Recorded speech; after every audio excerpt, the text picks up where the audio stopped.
Nola Gale. When I told Nola Gale that she was going to be reading from the Message version, and she read it through, and she said, Kenneth, at the end, can I say, oh, yes? And I said, oh, yes, you can. So I was waiting for it. I want to just extend my deep gratitude to the women of this church, particularly the women of Faith Keepers, Faith in Action, and Faith Builders, the groups that meet for relationship, they meet for service opportunities, and they meet for study. And they do important work around this church, and we are better because the work of the women in our congregation. I also want to thank the women of our choir who's doing ensemble pieces today. As you know, we are in this worship series that we are calling Puzzled, and I don't know what it is about 9 o'clock worship in my remote, but so we're in this worship series that we are calling Puzzled, and we are taking on different spiritual words of our faith, and we're asking ourselves, what is the meaning of these words? Like, how do these actually resonate in us? And on the surface, these words can kind of look like, I don't know, just simplistic words, not much. But if we try to actually get down to defining them or really understanding their meaning, they actually are quite complex in nature. So our hope during this Puzzled series is that as we work our way through these words, you'll be able to have some language to articulate some of the experiences of your own faith, because these words actually represent our spirituality or represent things that we experience as part of our spirituality. We started out with grace. Last week we talked about evangelism. Today we are talking about faith, of course, and then next week, Dan will be talking about the Trinity. As Jean mentioned, it is appropriate that we are raising up Faith Keepers, Faith in Action, and Faith Builders today because they all have faith in their name. This was not planned, actually. There was no organization that said we should all have matching names. Just through the way things evolve, these just happen to be the names of our current women's groups in our church. I want to start by looking at a definition of the word faith, at least how it relates to religion, because the word faith is used in other contexts too, in terms of we can use that word in secular ways also. But I want to start out by talking about a definition as it relates to religion. So I went to a really good online source that does defining of words. It's called Wikipedia. And I found a definition on Wikipedia that I thought would work real well for us today. So here's that definition. In the context of religion, faith is confidence or trust in a particular system of religious beliefs or understandings. And as I look at this definition, I can kind of see two different parts to it. The first is that we have a confidence or trust. And the second is in beliefs or understanding. That we actually hold certain things to be true. Beliefs and understandings, we hold them to be true. And then because we hold them to be true, we can have confidence and trust in them. Now, it is a pretty powerful thing to put our trust in truth. We could argue that it's not necessarily a great thing to be putting our trust in truth, depending on what the truths are. We can argue that it's a really good thing to put our trust in these truths, these things that we believe to be true. But regardless of the good, bad nature of it, we have to recognize that it is a really powerful element to our living. That we can hold a system of belief or hold understandings, and we rest, we trust, we press, we have confidence in them. In fact, it's so powerful that it actually can change the way we live our life or impact the way that we live our life. Holding things to be true and having confidence in them helps us make decisions in our everyday life. Holding things to be true and having confidence in them helps us determine how we're going to spend our time, what we're going to do with our life. There's an impact on our behavior, on our living, because we hold these beliefs and then have confidence in them. So I think Wikipedia is really smart, but I'd like to add a third part to this definition. That in the context of religion, faith is confidence or trust in a particular system of religious beliefs or understanding which impacts one's living. So with this definition, there's actually 3 different parts to it. There's trust, belief, and then living. All makes up our faith. Now, the experience of faith can actually be really different from person to person. What I'd like you to do is think about 5 people in your life who all would say to you that they have faith. If you ask them, do you have faith? And they would say, yep, I do. So think of 5 people in your life who would respond, yep, to that question about faith.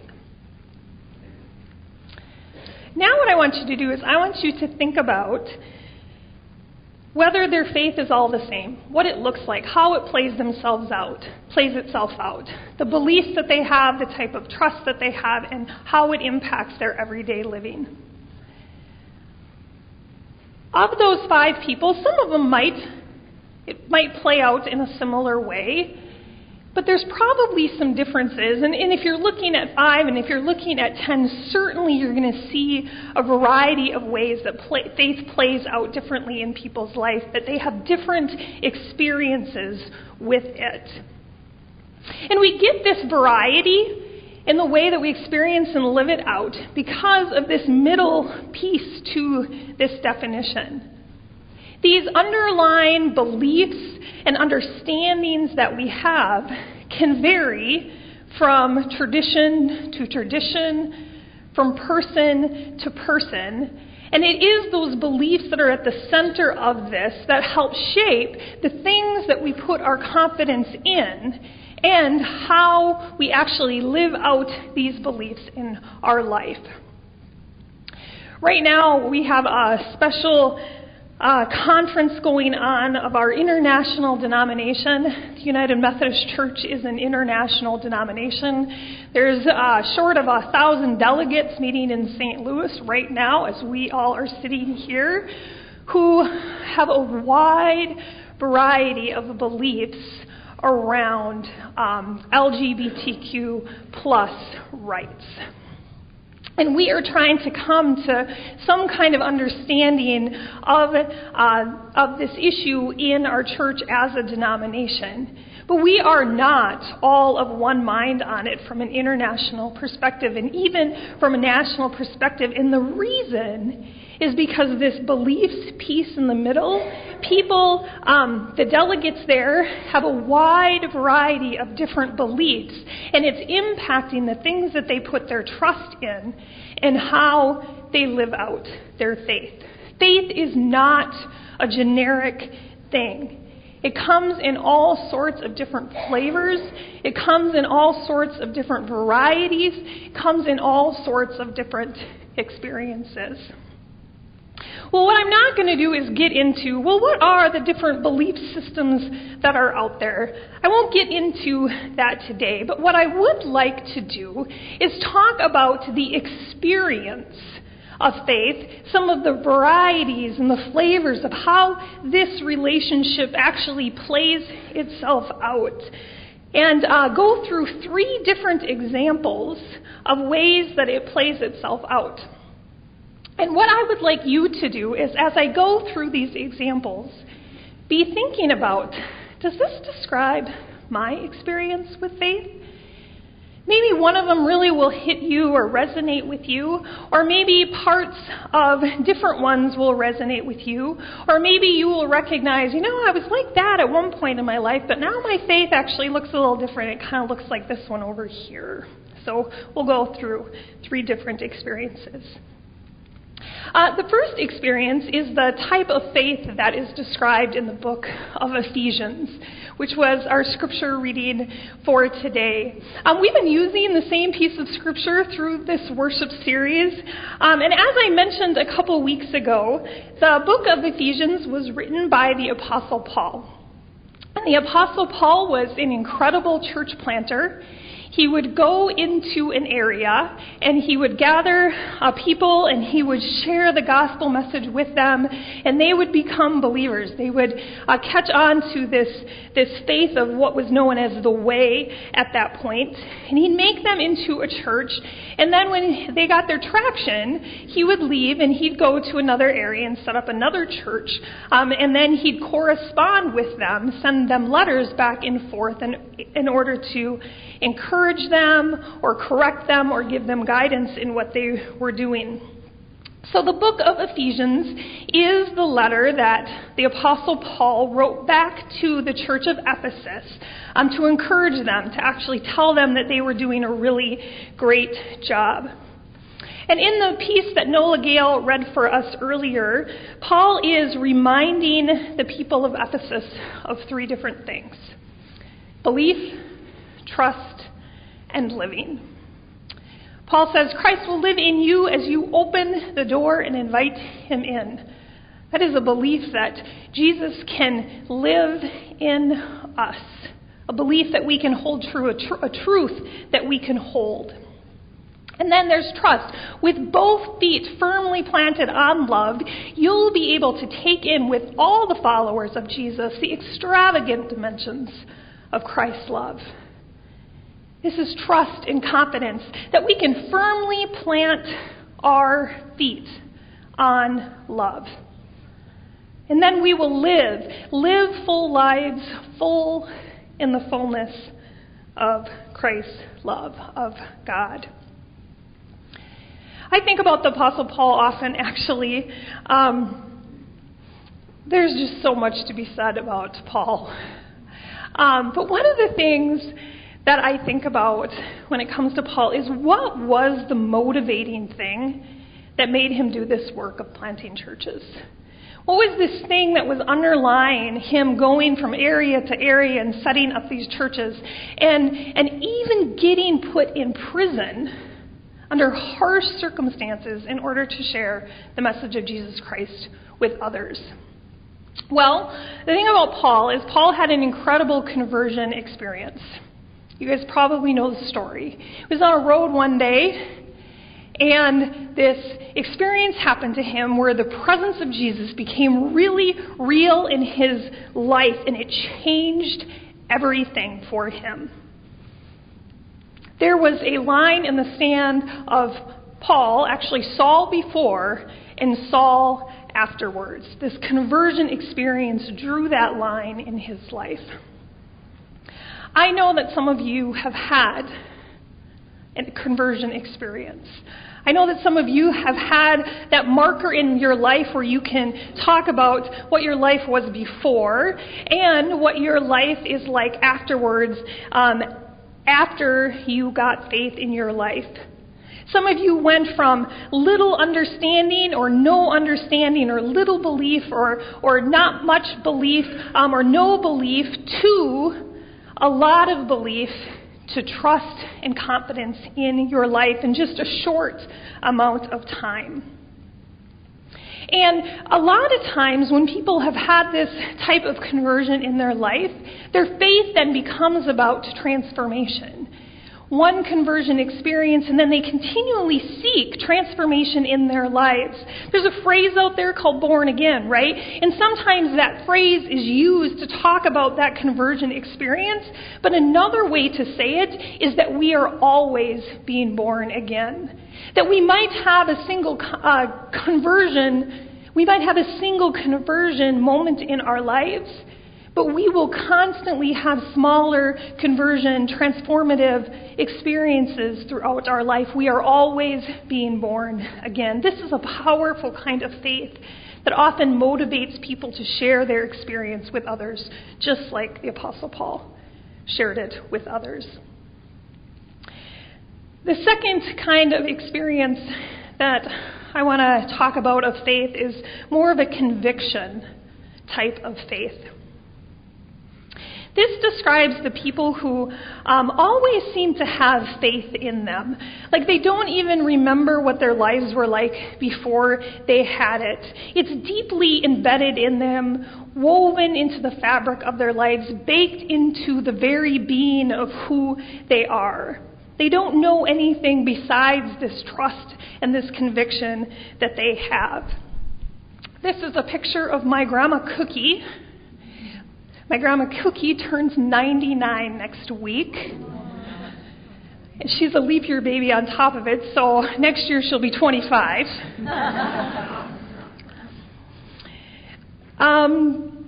This is a picture that I stole from her Facebook page at 99. She is on Facebook. And this is her telling one of her great-grandsons about how it was in the old days. Can you imagine the difference in what she's experienced over her life in 99 years? She's an amazing woman. She is smart, and she is compassionate, and she is feisty, and she is wise. For the UMW women out there, she is a lifelong member of the UMW, and she has received service awards for work in ecological justice. She is a role model for the 7 of us grandkids and 21 great-grandkids. My grandma Cookie has never had a conversion experience, at least not one that she can draw the line in the sand about.